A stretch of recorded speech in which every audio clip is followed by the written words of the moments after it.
It isn't certain how the future is going to lay itself out. And it isn't certain that what you knew in the past is going to be sufficient for you to move forward into the future. So there's lots of opportunity, but it's very complex. And it's not easy to keep up in our world.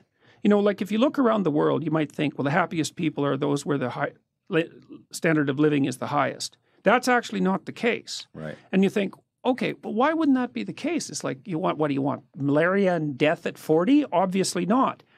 But then you think, okay, what's the price you pay for a high standard of living? Well, that's easy.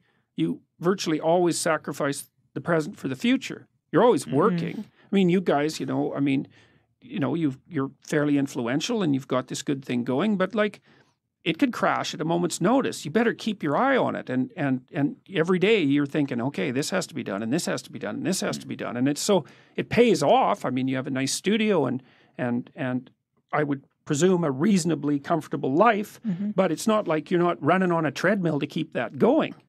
And so that's security and it's health, but it isn't necessarily happiness, and it's certainly not necessarily freedom from anxiety. Sure. And I would say most people in the modern world, weirdly enough, have far too much to do. You know, 2 career families and a couple of kids. It's like, man, you're done. That's 60 hours a week of flat out work. Yep. So, and that can be too much. And then I also think, because our society is philosophically unstable, and that's sort of reflected in this polarization, is that people are doubtful about whether their lives have any meaning, for example. You know, well, why bother? What's the use of it? Who cares? It's like, what difference is it going to make in a million years, you know? And life is hard, and if you just have a nihilistic viewpoint, then it's easy to be swamped by doubts and existential angst and all of that. And like, I think that's a mistake, because I think that your life can be very meaningful. It's proportionate to the responsibility that you take on. And you can learn that by watching when you're engaged in the world, you know, and what works to sort of protect you from feelings of isolation and doom. You know, and a lot of the lectures I have on YouTube are about exactly that. So I think part of it is the complexity of the modern world. Yeah. I also can't shake the sneaking suspicion that it has something to do with our diet.